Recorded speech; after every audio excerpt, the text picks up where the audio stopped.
Welcome to this video. It's our second video, and we're going to be jumping into customer research. And the reason is because I actually decided that I'm going to do a cookbook. And it just makes sense for me. I've got some cookbooks that I've already done before, so this will slot nicely into my series of cookbooks. I might create a new series, or I might just slot this one into a previous series. I don't know yet. But we will see. So the process for a cookbook versus a regular 30,000 word book, it's pretty much the same.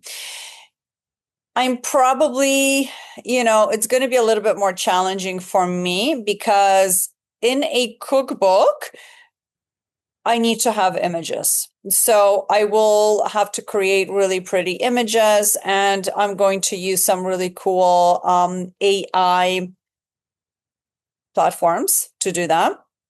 So that will be a very fun part, because if you're not familiar with AI yet on how to create images, this is what I'm going to do. I might just go super simple and just create them right in Canva. So I'll see.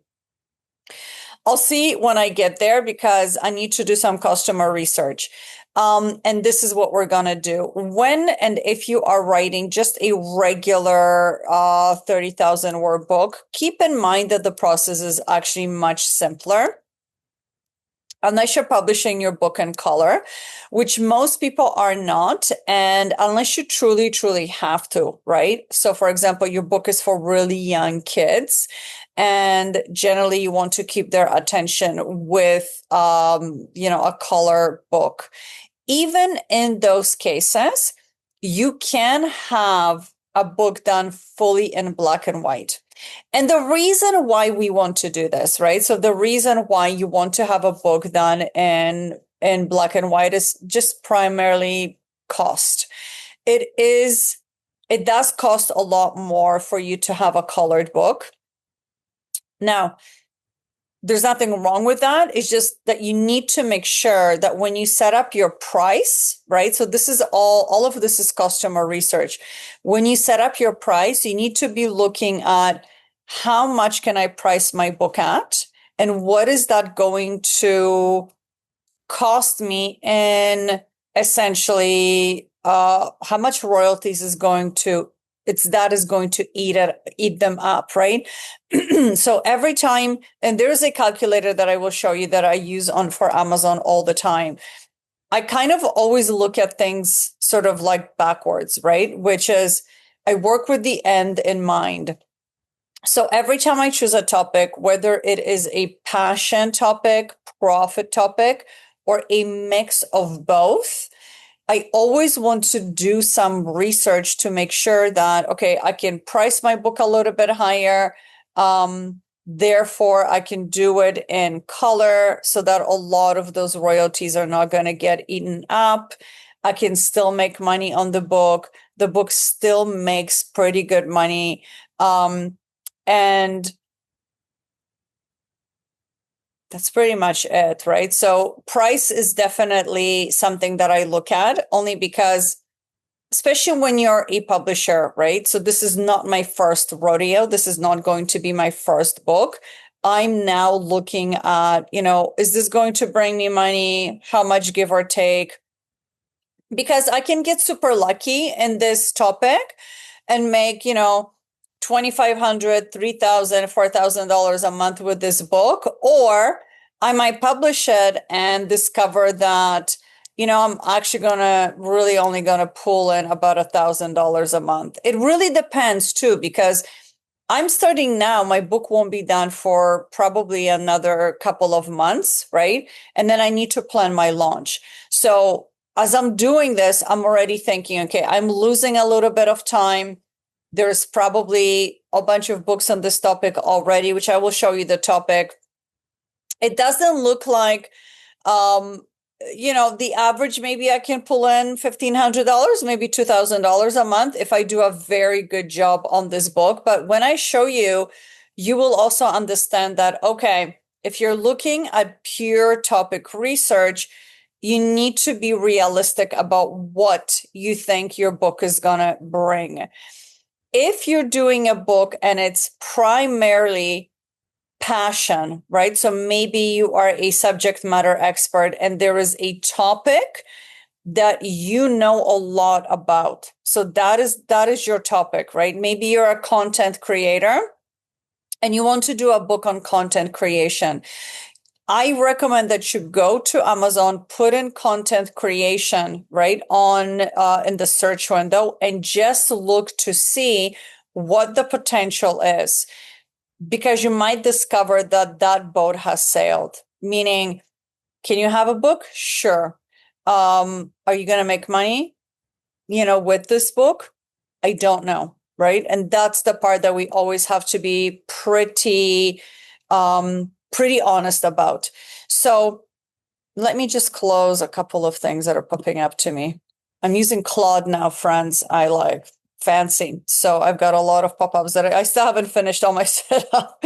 So I've got a lot of pop-ups coming up. So let me share my screen and then I will take you. We will go to Amazon and we will look at things together. Okay, so there's a lot of books on protein that are, protein is really good right now. I just decided you could do high protein, you could do keto, you could do all kinds of different things.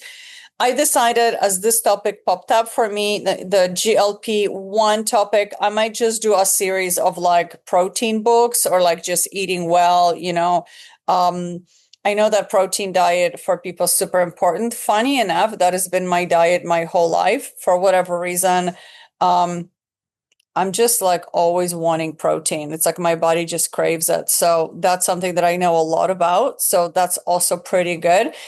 Does it matter if you know a lot about the topic or not? No, because that is what customer research is all about, right? So this is where we do the research. We can use, we can, excuse me, use AI to do the research, but I don't know if you know Amazon blocks AI. So there's a lot of people that come to me in training saying, but I've done my research with ChatGPT. Good for you. You've done it wrong. And the reason why is because AI will pull from every other source other than Amazon. It has very limited reach into Amazon because Amazon's algorithm is so sophisticated. It blocks all of AI tools. So nobody cares. If you have Claude, if you have ChatGPT, if you have whatever other search engine, their algorithm is smarter. So if you're only searching through AI or with AI, you're only searching 50%. The most important bit is done on Amazon. And that is not AI searchable. You're going to get limited information and many times wrong information. So, you can do keyword search, you can do categories, you can do things like this. But everything else is actually going to be not searchable. You can do all kinds of searches in terms of keywords and categories, but in terms of AI, and in terms of like actual really good detailed information about your customer, what the books are about, you're going to have to do that here. Okay, so the very first thing that I can see, I've got about 1,000 results here. So I've got 1,000 books that are already published. And I know that, only about a handful of these books are actually good. The rest is not so good. So I can already tell just by, the BSR where these books are at, right? So obviously, some books have a very big amount of reviews, right? We generally, we won't get that. But there are other books that I saw here. For example, you've got another bestseller with 194. You've got another bestseller with 700. You've got another bestseller, same one, 194. Let's see if we scroll down. 700. So we already watched that. But if I look at some of these other books that are also making money, they're not necessarily bestsellers, right? So for example, this one is not a bestseller, but it's ranked super high. It only has 77 reviews. So that's interesting. That could be a subject matter expert. So the best thing for us to do is to actually open them. And that's how I do it. I open them in a new tab and I look at everything, because from my customer research is how I will design my actual title and subtitle. So I look at what the book is about primarily. So you've got the easiest GLP-1 high protein book. And this is 100 plus delicious low carb recipes. Fantastic. Nice cover. I always will read like as much as I can.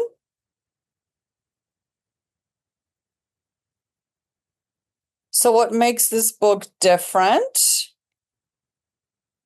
That's actually pretty cool. I like that. I always also want to know who the author is. So I'm going to go down. They don't seem to. We've got a nice, very simple A+ content. Nothing too crazy. It's an independent, so that's a very good sign. They've got some video reviews, which is great. So then I'm going to just read a sample. Many times I will actually buy these books and I will buy them. I can buy the paperback or I will buy the ebook. It really depends. They have the full color edition stamp there. That's good, which means they have like some nice recipes. Okay, this is in full color. Very good.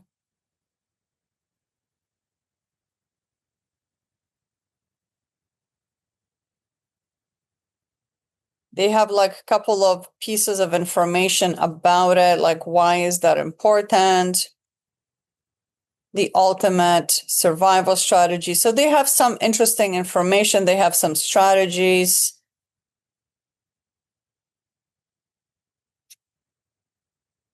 To me, these are AI generated, but that is totally fine.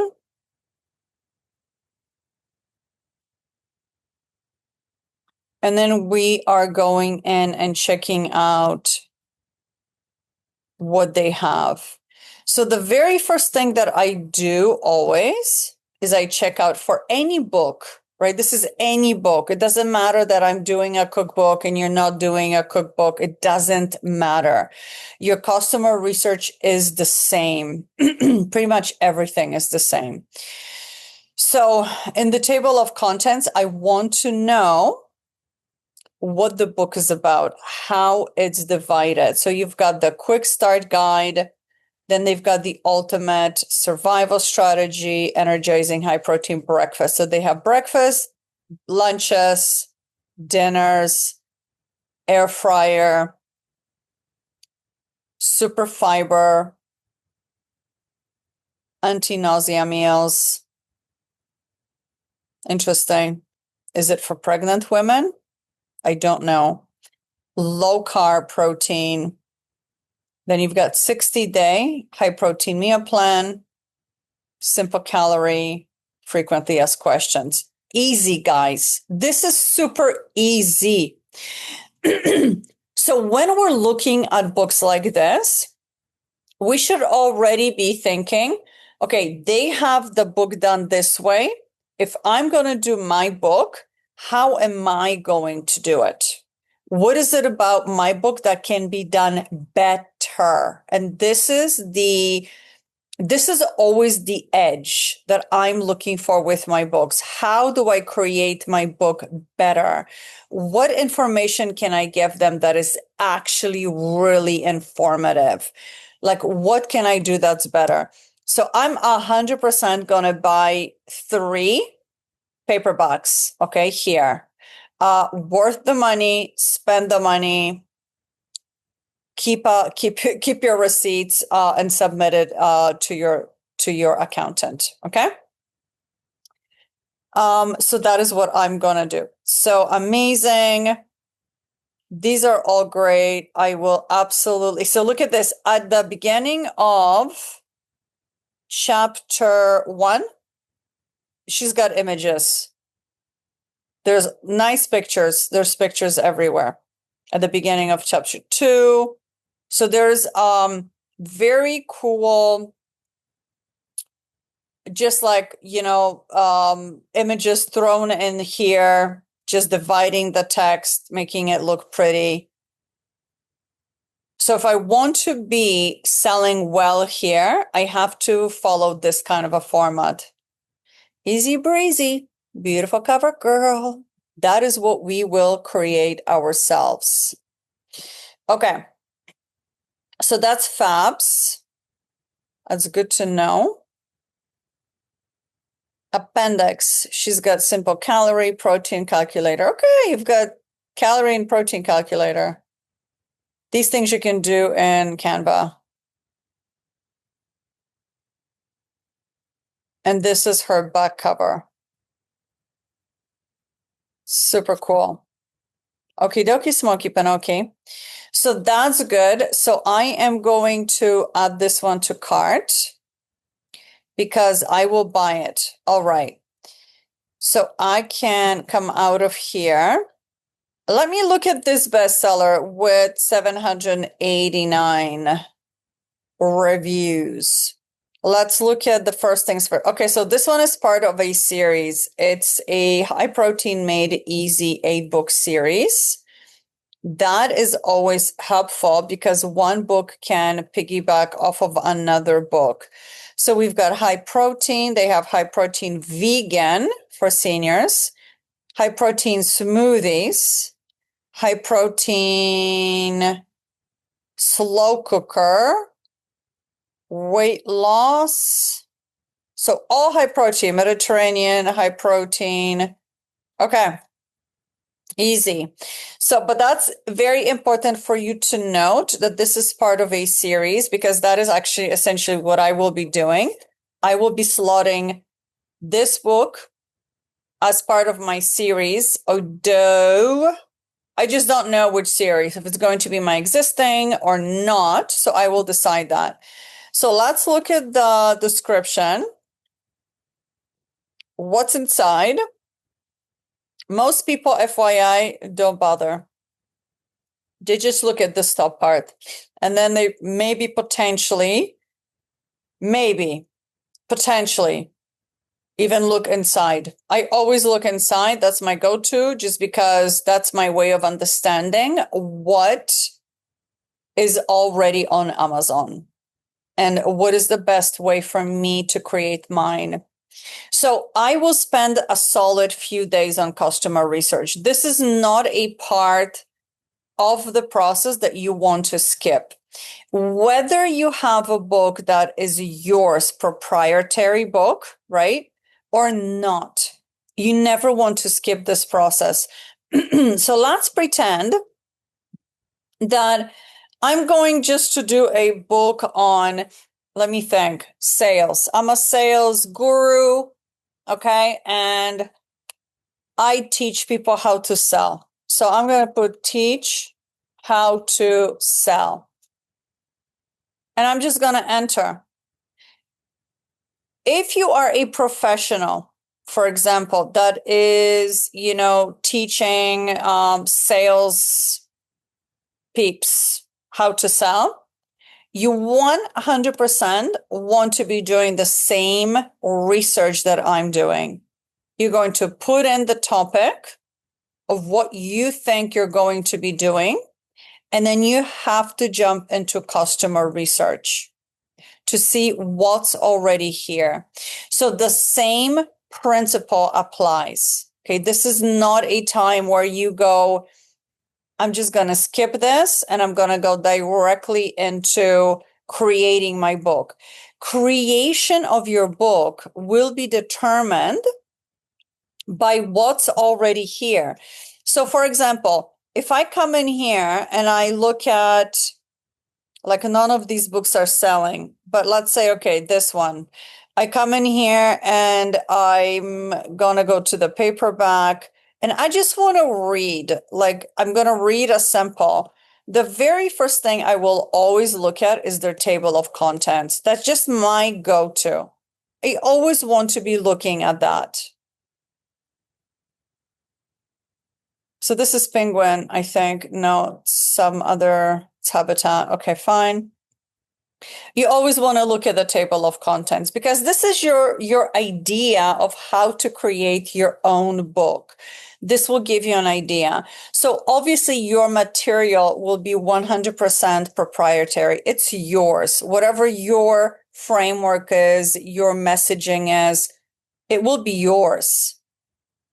The thing is, you need to know what's already on Amazon. Make sense?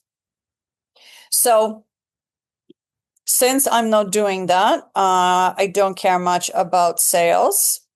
I am going to go back and do my research. So I will go through 203 of these books and I will begin to get an idea of what my outline should be. Okay, so I will sort of begin to think through the skeleton of my book because in the next video, I will already begin to create the skeleton based on what I've decided I'm going to do. And then once I have my table of contents ready, that is when I will create my title. So many people get this part wrong. Many people, many publishers and authors will begin to create their titles at this stage. This is not the stage where we create titles. This is the stage where we figure out based on what's already on Amazon for this topic. Okay, I've looked at a bunch of books. I've checked them out. Let's pretend that I looked at like 10 books here. I will then go in and I will decide what my book is going to be about. So I will figure out my own table of contents skeleton. It doesn't need to be detailed. And I will show you how I do this in the next video. But that will be essentially me creating it. It could be with ChatGPT, it could be with Claude, it could be just drawing it, right? Like by hand, whatever your process is, it doesn't really matter as long as you, in your mind, can figure out the right process for you. So I generally use AI to help me figure out the content. I even create my recipes. You can absolutely create your whole book because what you will do after is you're going to edit. So that's not a problem, right? So that's part number one. We figure out the skeleton of our book so that we have an idea what the book is about, and then we create the title. Okay, fantastic. Well done. So this will be your homework, right? For homework, you're going to do customer research for your own topic. Whatever the topic is, put in your keywords into the search window. So if your topic is content creation for business owners, that is the keywords that you would put into your search window in Amazon. If your topic is, I don't know, forest bathing for women, that's the topic. Figure out what people are seeing on Amazon, what has been already published, what's available. Is it good? Is there a lot of books? Are the books well done? Are they in color? Are they in black and white? What size are they? How much do they cost? Okay, these are the questions that you should be asking when you're doing customer research, because this is what it's going to drive what you will put inside of your book. Okay, so I will see you in the next video. Take care for now.